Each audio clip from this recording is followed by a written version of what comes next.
وسلم على رسوله الكريم. سبحان الله. أما بعد فأعوذ بالله من الشيطان الرجيم. بسم الله الرحمن الرحيم. إن الذين آمنوا وعملوا الصالحات سيجعل لهم الرحمن ودا.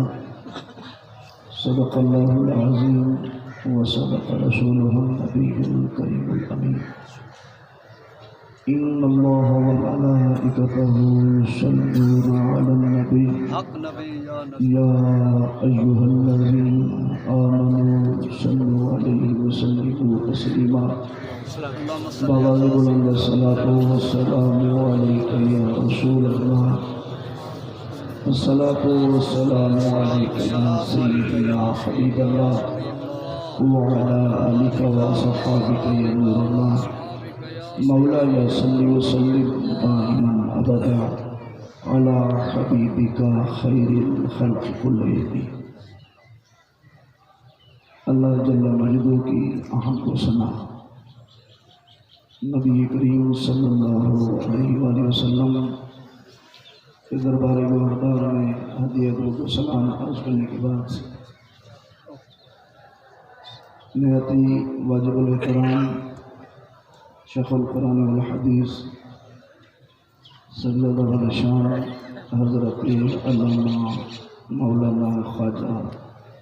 محمد عبدالصمد الغامدی، سبحان اللہ. اسٹیج پہ موجود دیگر علماء ذی احتشام مکرم محتشم برادران نسبت اور مکرم سامعین، آج کا یہ ٹھاٹھ مارتا اجتماع اور اکٹھ حضور قدوۃ الصالحین سراج الاولیاء حضور سیدنا قبلہ حضرت خواجہ محمد عبداللہ الحسنی المعروف پیر بارو کریم رحمۃ اللہ تعالیٰ علیہ کی سال سلام کے لیے منعقد کیا گیا ہے، جس کی سیادت و قیادت محبوب المشائخ والعلماء حضور شیخ القرآن والحدیث قبلہ خواجہ الحافظ القاری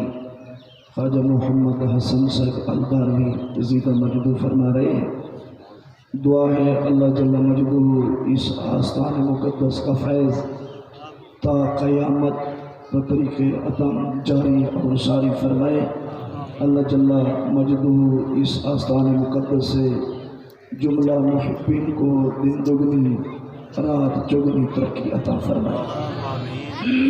مکرم سامعین، مختصر وقت میں نے 3 باتیں عرض کرنی ہیں. ایک، اللہ والوں کی محبت راہ نجات ہے، ان کی عداوت بغض اور اناد انسان کی ہلاکت کا باعث ہے، اور ان اللہ والوں کے علمی اعتبار سے اور خدمت خلق کے اعتبار سے کارنامے کتنے ہیں. اگر ان کارناموں میں کوئی شریک کار ہو جائے تو اسے دنیا اور آخرت میں کیا ملتا ہے. تو اللہ والوں کی محبت یہ انسان کے لیے بہت بڑی نعمت ہے. حضور سیدنا عبداللہ بن علی بن اسرم تمیمی شافی علیہ رحمہ فرماتے ہیں، ہم بغداد میں 3 ساتھی پڑھا کرتے تھے جامعہ نظامیہ میں، میں اور ابن سقا اور سیدنا الشیخ عبدالقادر جیلانی رحمۃ اللہ تعالیٰ علیہ. طالب علموں کا یہ اصل طریقہ کار ہے، دوران طالب علمی جب کسی بزرگ کے متعلق سنا کہ فلاں مقام اور علاقے میں اللہ کا کامل بندہ رہتا ہے تو چند ساتھی مل کر اس کی زیارت کے لیے جاتے ہیں. سنا کہ فلاں جگہ بہت بڑے عالم شیخ الحدیث مدرس اور بہت بڑے مناظر رہتے ہیں تو ان کی زیارت کے لیے بھی چلے جاتے ہیں. تو عبداللہ بن علی فرماتے ہیں ہمارے دل میں بھی شوق پیدا ہوا کہ کسی اللہ والے کی زیارت کریں. میں اور ابن سقا اور حضور سیدنا الشیخ عبدالقادر جیلانی رحمۃ اللہ علیہ ہم تینوں چل پڑے اس بزرگ کی زیارت کے لیے. پروگرام بنا، راستے میں سے چل رہے تھے، ایک دوسرے سے پوچھا اوے تو جا کر کیا کہے گا؟ میں نے اور دوسرے سے پوچھا تو کیا کہے گا؟ تیسرے سے پوچھا تو کیا کہے گا؟ تو کہتے ہیں کہ نحن فی الطریق قال ابن السقا، جب ہم جا رہے تھے دوران سفر، ابن سقا جو تھا بڑا بے ادب اور منہ پھٹ آدمی تھا، تو وہ راستے میں کہنے لگا کہ انا اسألہ عن مسئلۃ لا یدری لها جوابا، کہ وہ میرے ساتھیو آج میں اس پیر سے ایک ایسا مسئلہ پوچھوں گا کہ وہ پیر اس مسئلے کا جواب ہمیں نہیں دے سکے گا۔ اسے بڑا گھمنڈ تھا کہ میں بڑا عالم ہوں، اور جس کے پاس جا رہے تھے اس کو لوگ غوث کہتے تھے، اور ان کی یہ کرامت تھی کہ دیکھو تو موجود ہیں، دیکھو تو فوراً غائب ہو جایا کرتے تھے۔ یہ اس بزرگ کی عظیم کرامت تھی۔ اب ابن سقا کو علمی گھمنڈ تھا کہ میں منطق جاننے والا، میں فلسفہ جاننے والا، میں دیگر علوم و فنون پہ دسترس رکھنے والا، میں منتہی طالب العلم ہوں، میں ایسا مسئلہ پوچھوں گا، اس پیر کو مسئلہ نہیں آئے گا۔ تو پھر عبداللہ سے پوچھا گیا تو کیا کہے گا؟ تو کہتے قلت انا اسألہ عن مسئلۃ انظر الیہ ماذا یقول فیہا، کہنے لگا میں مسئلہ پوچھوں گا، دیکھوں گا کہ حضرت اس مسئلہ کے متعلق کیا فرماتے ہیں۔ حضرت سیدنا عبد القادر جیلانی سے پوچھا گیا حضرت تم جو جا رہے ہو تم بتاؤ تم کیا پوچھو گے؟ تو اب سیدنا شیخ عبد القادر جیلانی کا حسن ادب دیکھو، اللہ والوں کی عزت اور عظمت دیکھو کہ اللہ والوں کے ساتھ ان کا پیار کتنا تھا۔ تو آپ نے فرمایا معاذ اللہ ان اسألہ شیئا انا بین یدی اذن انظر برکات رؤیتہ، آپ نے فرمایا طالبو برباد نہ ہو، اللہ والوں کے بے ادب نہ مرو، معاذ اللہ میں پیر سے پوچھوں گا کچھ نہیں، بے زانو ہو کر اس کے دیدار کی برکتیں حاصل کروں۔ میں اللہ والے کو آزمانے کے لیے نہیں جا رہا، میں اللہ والے سے مسئلے پوچھنے کے لیے نہیں جا رہا، میں تو اپنی اصلاح کے لیے جا رہا ہوں، میں تو فیض حاصل کرنے کے لیے جا رہا ہوں، میں تو جناب والا نیکی کی نیت سے جا رہا ہوں، میں نے کوئی مسئلہ نہیں پوچھنا۔ بس آپ فرماتے فلما دخلنا علیہ، جب ہم وہاں پہ پہنچے فلم نرى فی مکانہ، ہم نے دیکھا کہ وہ بزرگ اپنی جگہ پہ نہیں ہے، فاذا هو جالس، اچانک دیکھا تو وہ موجود ہو گئے، بیٹھے ہیں۔ بس جب ہم تینوں سامنے تھے وہ بزرگ اپنی مشرف پہ تھے، فناظر الی ابن سقا مغضبان، اس بزرگ نے غضبناک حالت میں ابن سقا کو دیکھا، فقال، اور کہنے لگے یا ابن سقا ویلک تسألنی عن مسئلۃ لم ارد علیہ جوابا، آپ نے فرمایا ابن سقا تو برباد ہو جائے، تو بے ادب مولوی اور بے ادب والے ہو کر یہ گمان کرتا ہے میں پیر سے مسئلہ پوچھوں گا، پیر کو مسئلہ نہیں آئے گا۔ سن ہے یا قضا و جواب ہے قضا، تو سوال نہ بتا، میں بتاتا ہوں تیرا سوال کیا ہے اور اس کا جواب کیا ہے۔ یا قضا و جواب ہے قضا، سنو اے بے ادب مولوی، یہ ہے تیرا سوال اور یہ ہے اس کا جواب، یہ میری طرف سے ہے، لیکن اب سن تیرا انجام کیا ہوگا۔ آپ نے فرمایا انی لارا نار الکفر فیک تلہب، میں نگاہ ولایت سے دیکھ رہا ہوں تیرے اندر کفر کی آگ بھڑک رہی ہے، تو مرتد ہو جائے گا، تو گمراہ ہو جائے گا، اللہ والوں کی بے ادبی کی وجہ سے تو تباہ و برباد ہو جائے گا۔ اس لیے میں اپنے عزیز ساتھیوں سے یہی عریضہ پیش کروں گا کہ کبھی بھی علمی گمان میں، علمی زور میں آ کر کسی اللہ والے پہ کام نہ کرنا، کیونکہ یہ اللہ والے تم سے بڑے عالم ہیں، ہم سے بڑے عالم ہیں، یہ بہت بڑے علماء ہوا کرتے ہیں، ان کے پاس علوم لدنی ہوا کرتا ہے، ان کو تو وہ معلوم ہوتے ہیں جہاں تک تمہارا وہم و گمان بھی نہیں پہنچ سکتا۔ سمجھ ایک کوئی نا، ہاں جب بندہ پھر منہ پھٹ جاتا ہے نا وہ اخلاق سے گر جاتا ہے۔ جب اللہ والوں کے خلاف بندہ بک بک کرتا ہے، بس مجھے کیا دے کھول بن گیا، نہیں سمجھ آئی۔ وقت کے ابن سقا آج بھی موجود ہیں جو کہتے تھے خواجہ فقیر محمد کے پاس علم نہیں ہے، فلاں بزرگ کے پاس علم نہیں ہے، فلاں تو ایسا ہے، فلاں تو ویسا ہے، اور پھر غضب بھی یہی ہوتا ہے۔ دین کا درس دینا تھا لیکن لغویات پہ اتر آئے، دین کی بات کرنی تھی، اخلاقی گراوٹ کا شکار ہو گئے۔ اس لیے حضور سیدنا اس غوث وقت نے رحمت اللہ علیہ نے فرمایا انی اراکا، اوے میں تجھے دیکھ رہا ہوں کہ تیرے اندر کفر کی آگ شعلے مار رہی ہے۔ حضرت جناب عبداللہ بن علی بن اسرم تمیمی کہتے ہیں جب شیخ اس سے فارغ ہوئے میں تھر تھر کانپ رہا تھا، میری طرف متوجہ ہوئے، فرمانے لگے یا عبداللہ، اے عبداللہ بن علی، تو کیا کہتا ہے ساتھیوں کو؟ تسألونی ام مسئلۃ لتنظر، تجھے کہتا ہے کہ میں مسئلہ پوچھوں گا اور دیکھوں گا کہ جواب کیا دیتے ہیں۔ سن، یا قضا و جواب ہے قضا، تیرا سوال یہ ہے اور اس کا جواب یہ ہے۔ یہی ہے کہ جب یہ جناب اللہ عبادت کرتے کرتے اس مقام پہ پہنچتے ہیں کہ رب ان کے کان بن جاتا ہے، رب ان کی زبان بن جاتا ہے، جب وہ نور جلالیت ان کے اندر صلاحیت کر جاتا ہے، پھر مسئلہ بتانے کی ضرورت نہیں پڑتی، یہ خود بخود بتا دیتے ہیں۔ اسی طرز کا واقعہ اسی آستان مقدس پہ بھی ہوا، آپ نے بارہا سنا، لیکن جہاں پہ میں اٹیچ کروں گا تو انشاءاللہ لطف ضرور آئے گا کہ غلام نبی علیہ رحمہ مور جھنگی کا رہنے والا حضرت کا غلام ہے، آ رہا ہے آستان مقدس کی طرف، ایک مولوی ساتھ چل پڑا، کہنے لگا آج میں تمہارے پیر سے مسئلہ پوچھوں گا، تم جو کہتے ہو نبی کو اللہ نے علم غیب عطا کیا ہے، میں تمہارے جناب اللہ پیر سے مسئلہ پوچھوں گا، دیکھو مینٹلی کیسے کنونس کرتے ہیں، مجھے مطمئن کرتے ہیں کہ نہیں۔ جب وہ مولوی چلتا چلتا غلام نبی کے پاس حضور سیدنا سراج السالکین، قدوۃ السالکین، زبدۃ العارفین حضور سیدنا بارو کریم کی بارگاہ میں پہنچے تو آپ رحمت اللہ تعالیٰ علیہ نے بات کرتے کرتے اس مولوی کی بات بھی کر ڈالی۔ آپ نے فرمایا اے کملی مادیا پترا، اگر فقیر کو شریعت کی نخ نہ ہوگی میں تو گروہ زمین یا کیڑیاں گڑ کے دکھاوا۔ میرے نبی کے علم کی بات کرتا ہے، جب بارو کریم کے علم کا یہ عالم ہے، سید الانبیاء والمرسلین کے علم کا عالم کیا ہوگا؟ سمجھ آ رہی کہ نہیں آ رہی؟ اس لیے اللہ والوں سے پیار کرنا چاہیے، یہ جو علم وغیرہ ہے وہاں پہ رکھ کے آنا چاہیے، یہاں پہ سیدھا سادہ بن کے آنا چاہیے۔ ہم جا رہے ہیں فیضان حاصل کرنے کے لیے، ہم جا رہے ہیں دیدار کے لیے، ہم جا رہے ہیں زیارت کے لیے، ہم جا رہے ہیں کچھ نہ کچھ سیکھنے کے لیے، اس لیے اپنے آپ کو سنبھال کے آنا چاہیے، کیونکہ یہ اللہ والے ہیں، تمہاری زبانیں بعد میں کھلتی ہیں، یہ تمہارے قلوب و اذہان کو پہلے دیکھ لیتے ہیں۔ تیسرے تھے حضور سیدنا شیخ عبد القادر جیلانی، عبداللہ بن علی بن اسرم تمیمی شافی کہتا ہے، بہجت الاسرار کے اندر موجود ہے، آپ فرماتے ہیں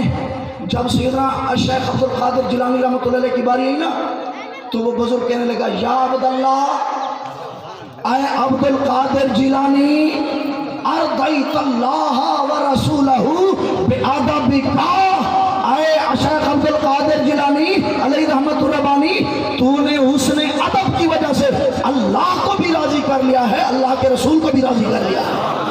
یہ تیرا ادب ہے، تو ان سے کم عالم نہیں تھا، تو ان سے کم صرف جاننے والا نہیں تھا، کم نحو جاننے والا نہیں تھا، فلسفہ کم جاننے والا نہیں تھا، منطق تھوڑی جاننے والا نہیں تھا، سب کچھ بدرجہ اتم تیرے پاس موجود تھا، لیکن تو نے یہ کہا میں تو جا رہا ہوں دیدار پہ جلوے لوٹنے کے لیے، زیارت کا مزہ حاصل کرنے کے لیے۔ اللہ تبارک و تعالیٰ نے اس ادب کی وجہ سے تجھے وہ مقام عطا فرمایا جو دنیا کے کسی اور ولی کو نہیں ملا۔ عبداللہ بن علی کہتے ہیں ادناہ منہ، آپ نے شیخ عبد القادر جیلانی کو قریب فرمایا، وَأَكْرَمَهُ، آپ کی تعظیم و تکریم فرمائی، پھر اس کے بعد فرمایا کأنی انظر الیک کأنی اراکا، اے عبد القادر جیلانی میں نگاہ ولایت سے دیکھ رہا ہوں، میں نگاہ ولایت سے دیکھ رہا ہوں کہ بغداد کا شہر ہے، قد صعدت علی الکرسی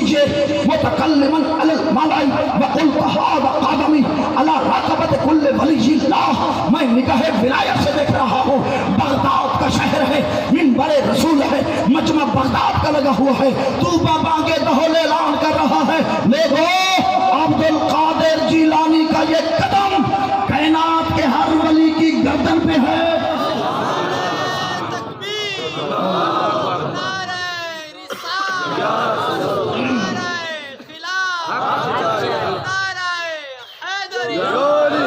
سمجھ آ رہی کہ نہیں آ رہی؟ اور میں یہ بھی دیکھ رہا ہوں اس وقت کے سارے ولیوں نے اپنی گردنیں جھکا لی ہیں، آپ کا قدم ان کی گردنوں کی زینت بنا ہوا ہے۔ معلوم ہوا ہر چیز ملتی ہے تو ادب سے ملتی ہے۔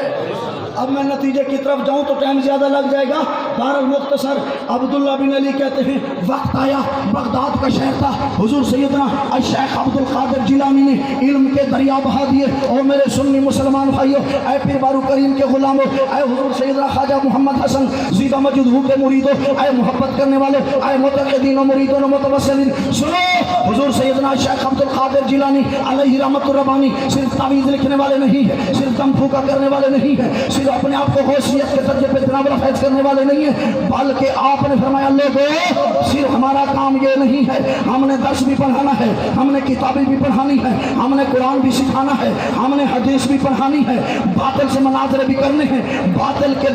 کو دبا کے حق کا بول بالا بھی کرنا ہے۔ آج اگر حضور سیدنا الشیخ عبد القادر جیلانی رحمت اللہ تعالیٰ علیہ کے طریقہ مبارکہ کی خوشبو آتی ہے، حضور سیدنا مجدد الفسانی کے طریقے کی خوشبو آتی ہے، تو اس آستان مقدس سے آتی ہے کہ اے لوگوں جہاں آستانہ ہوتا ہے وہاں مسجد اور مدرسہ لازمی ہوا کرتا ہے، کیونکہ آستانہ اور مسجد مدرسہ یہ لازم ملزوم چیزیں ہیں۔ وہ آستانے جہاں پہ مسجد نہ ہو، جہاں پہ مدرسہ نہ ہو، وہاں پہ دین کا کام زیادہ نہیں ہو سکتا، وہیں سے دین کے سب چشمے پھوٹتے ہیں، وہیں سے ہدایت کے چشمے پھوٹتے ہیں، جہاں پہ دن رات قال اللہ قال رسول کی آوازیں آیا کرتی ہیں۔ تو ہمارے شیخ طریقت نے ہم بڑے ناز سے کہتے ہیں کہ لوگوں رشد و ہدایت کا کام جو انہوں نے کر کے دکھایا، کوئی کر کے دکھائے۔ طلباء کے لیے جو انہوں نے اتنی عظیم درسگاہ بنائی، غالباً 8 ایکڑ کے اندر بہت بڑا جامعہ بنایا، مہمان آنے رسول کے لیے کروڑوں روپے کا یہ برآمدہ بنایا، پھر علماء ذی احتشام کے لیے مطالعے کے لیے کروڑوں روپے کی لائبریری بنائی، منہ مبارک منہ رسول صلی اللہ علیہ وسلم کی عزت و تکریم کے لیے تقریباً 1.25 کروڑ روپے کا ایک کمرہ بنوایا، تاکہ لوگوں کو پتہ چلے جب ہم سرکار کے منہ مبارک کی اتنی تعظیم کرتے ہیں، خود رسول اللہ کی تعظیم کتنی کرتے ہوں گے۔ سمجھ آئیے کہ نہیں؟ اب جناب والا یہ تو ہو گئے طلباء کرام، یہ تو ہو گئے لڑکے، یہ تو جناب والا امت کے افراد ہیں جو دین متین کے چشمے سے سیراب ہو رہے ہیں۔ آپ نے وقت کی نزاکت کو بھانپتے ہوئے آپ نے جناب والا ایک مدرسہ عظیم الشان للبنات کا بھی قائم کیا، جس کے اندر تقریباً 200 طلبات 6-7 استانیاں دن رات دین مصطفیٰ کے جناب والا وہ چشمے سے ان بچیوں کو سیراب کر رہی ہے۔ پھر یہاں پہ جو طلبا ہیں وہ 250 طلبا اور 11 استاد جو دن رات مصطفیٰ کریم علیہ السلام کے دین متین کی تعلیم عام کر رہے ہیں۔ کتنے طلبہ؟ 250۔ کتنے علماء اور حفاظ؟ 11 استاد جو دن رات ان کو تعلیم دیا کرتے ہیں۔ پھر صرف علم کی طرف توجہ نہ رکھی کہ ہم نے ان کو علم ہی پڑھانا ہے، دین ہی سکھانا ہے۔ آپ نے فرمایا طلباء کے علاوہ سالکین بھی تو آتے ہیں، مریدین بھی تو آتے ہیں، سادہ لوگ بھی تو آتے ہیں، ان کے پاؤں بھی خراب نہ ہو۔ لاکھوں کروڑوں روپے کا یہاں پہ پتھر لگوایا، اعلیٰ قسم کے یہاں پہ قالین بچھائے، تاکہ جب سنت رسول کے مطابق اپنے آپ کو بندہ ڈھال کر اس آستان مقدس پہ حاضر ہو تو اس کی جسمانی خوراک کا بھی اہتمام کیا جائے، روحانی خوراک کا بھی اہتمام کیا جائے۔ تو یہ آستان مقدس الحمدللہ رب العالمین ہر اعتبار سے عظیم المرتبہ ہے۔